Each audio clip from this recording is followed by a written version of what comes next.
Hey friend, welcome back to Bible Tract Echoes. I'm Micah McCurry, your host. Have you ever wondered if God really wants to use you? Well, the answer is yes, 1,000 times yes. God very much does want to use you.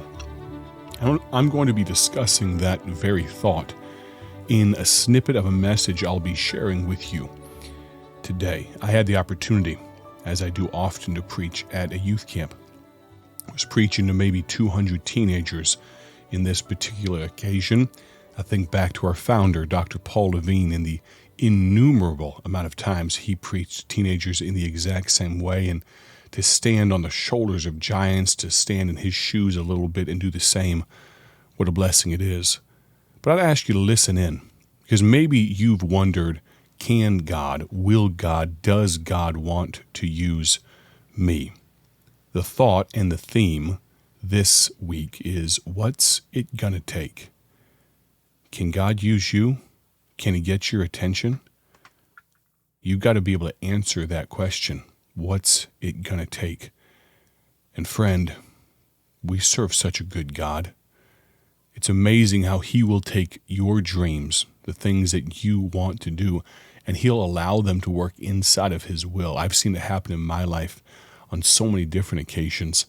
I'd ask you if you would, listen in now as I preach.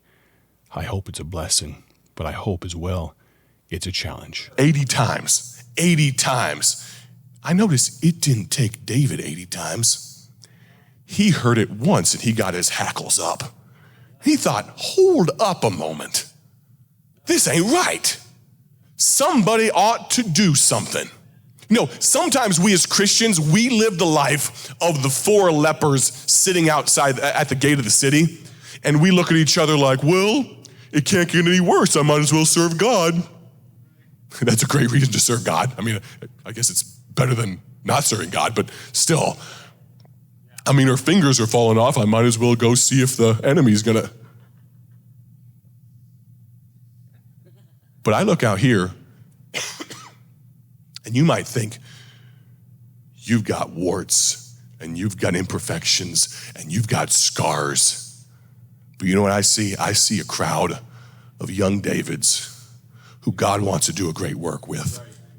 And you think you're a leper that nobody wants to touch, and you think you're so distant, and you look at yourself in the mirror and you see what you aren't, and God sees what you are. And instead of operating for an identity, if you'd operate from that identity, God will use you. I won't say might just use you. There's no question about it. He always will use a willing vessel. But you have to yield. Can I tell you, and I don't mean this as a challenge, but I'll say it for real. If you don't mean what's on your decision card, don't fill it out.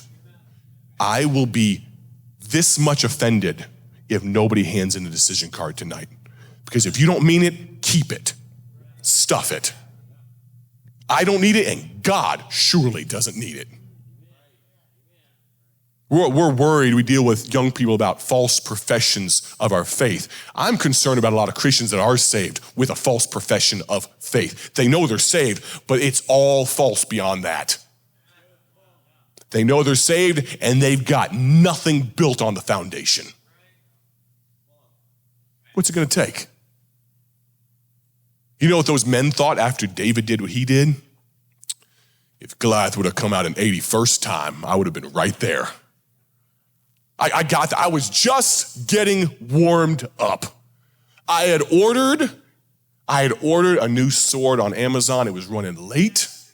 Back then, now we have 2-day, 1-day. We got same-day shipping. Back then, it was probably about 41 days for Amazon. To ship it all the way to Israel, that's a long way. And they're thinking, man, if I would, and you know how it is. We hear you on the basketball court, man, If I just had new basketball shoes, I would have hit those jumpers, man. I was really off today. I didn't have my shooting sleeve on. I just wasn't there. See, some of you are more convicted about this than anything else I've said the entire night. If I just had. And pastors, can I speak to you too? If I just had 4 or 5 more tithing families, we could really shake our town for God. What's it gonna take? How many more Sundays you gotta stand before God's people with half a message? What's it gonna take? Because for the Israelites, it was gonna be at least 81. And something tells me you could have gone 163, 26, 40, and on, and it wouldn't have made a difference. And see, here's the thing. Goliath didn't actually have to beat their champion. The Philistines didn't actually have to beat their army. They were perfectly content to keep them occupied doing nothing. And you think because you're not actively in some horrendous sin, you're good to go. God didn't call you to apathy. He called you to activity. What's it gonna take? Now, I'll be blunt with you. If I can give some personal illustration. Whenever I say this, I pause for a second because I'm not trying to give license. But I'll be honest with you, as a young person, I was not the type that was down at the altar every single service. Sometimes maybe that was to my shame. I probably should have been far more. And I can't pride myself on anything spiritually. But I'm so glad there was a night I was sitting right about here on a dining hall floor, on a chair on the dining hall floor. It was just concrete. It was one of those rough and tumble camps. We enjoy AC. That camp had never heard of the thing. And I remember a man you're going to get to hear later this summer, those of you that may be here, staff and whatnot, a man named Terry Angel, Brother Ballard. And he was preaching. Man, I'm so thankful for faithful men that were preaching it right 20-something years ago, still preaching it today. But he was preaching, and God was squeezing my heart about the call to preach. And it was Monday, God was starting to work me over a little bit. And he was probably asking, Micah, what's it gonna take? Tuesday came, and I thought, I've got plans for my life. I've got things, I wanna be dead sure. I want all the excuses you can think of. And Wednesday, God starts working me again. Morning chapel service and evening chapel service. And then Thursday, this was one of those camps. I'm not the biggest fan of them, but I appreciate what we do here and just giving young men an opportunity to stand behind this pulpit and preach to their peers for 3 minutes. This particular camp had a preaching competition. And so similar concept, but we weren't preaching to a crowd. We just preached to like 4 or 5 judges and that was it. And that was Thursday afternoon. I got past, 5 or 6 of God asking me, what's it gonna take? Thursday afternoon, I have a preaching competition, one of the activities for the day, and I preach. And I get to church, to chapel on Thursday night, and God's, what's it gonna take? You know what I want you to do, Micah. What's it gonna take? And you know what? I decided I'd make a deal with God, because that always goes really well. I would tell God how it was gonna be, you know? I told God, you're gonna think this is ridiculous and you're gonna question my call to preach now, all right? I told God, it's Thursday night, Terry Angel's preaching. No, I said on Monday, the invitation started before we opened the Bible. God was all over me. What's it gonna take, Micah? And I made a deal with God. I told him, because it's gotta make sense. I told God, there was like 8 other guys that preached. I told God, if I win the preaching competition, not because I wanted to win the preaching competition, I just wanted to put out Brother Crone a fleece. I wanted God to make it so, I wanted God to show it to me, you know? It honestly, truly, it was not, I was a little arrogant as a young person, but honestly, it was not because I wanted to win. I wasn't trying to bargain for this win. I have no idea if there's a ribbon somewhere in my house. It's probably been thrown away years ago, but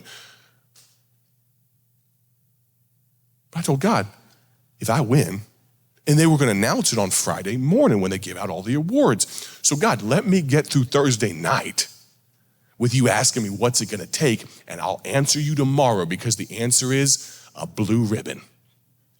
That's what it's going to take. That's all. And God said, no deal. You start bargaining with me now, you'll bargain with me the rest of your life. You either take my deal or I'm going to stop asking what's it going to take.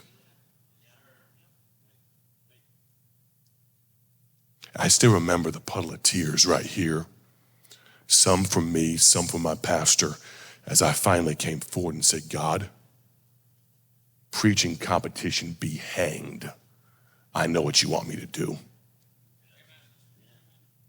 This coming Teen Week 2 will be the first time, actually, I get to preach on the same platform at the same time as Terry Angel. I don't tell you that to say, oh, God's going to give you all your dreams. Now, he probably will, actually, because God's a good God. If he just gave you heaven, that'd be good enough. If he just saved you from hell, that'd be good enough. But, man, he wants the best for you. He's never seen his children begging bread. Not for my glory, but I'm so glad I answered the question, what's it going to take? Will you answer the question? Will you not just surrender, but will you yield? Will you throw down your arms, and will you decide to serve the King of Kings and the Lord of Lords? Will you decide to make him your Lord? Maybe you're listening today and you've never made him your Lord in that you're not saved. You don't know him as your Savior. Today would be a wonderful day to get that settled. What's it going to take for you? I could talk about the terror of hell. I could talk about the glory of heaven. But maybe you know you're not saved. Maybe, just maybe, you'd like to talk about that. I'd love to hear from you. You can text me at 309-316-7240. Again, that's 309-316-7240. I'd encourage you, friend, please listen in all this week. We have only one day remaining. If you've missed the previous segments of this message, you can find it online. Just search for Bible Tract Echoes on your favorite podcast platform. You can listen on demand. But I'd encourage you, even if you're out of order with the programs, listen in tomorrow. I believe what we discuss could and will be a help to you. Thank you so very much for listening. My prayer, as always, is that you have a great day for his glory. We'll plan on talking to you soon. God bless. Thank you for tuning in to Bible Tract Echoes, the radio ministry of Bible Tracts Incorporated. Want to see our gospel tracts and other resources? Visit us online at BibleTractsInc.org. That's BibleTractsInc.org. Or follow us on social media to learn how you can partner with this ministry. Thanks again for listening. May the Lord richly bless you as you live for Him.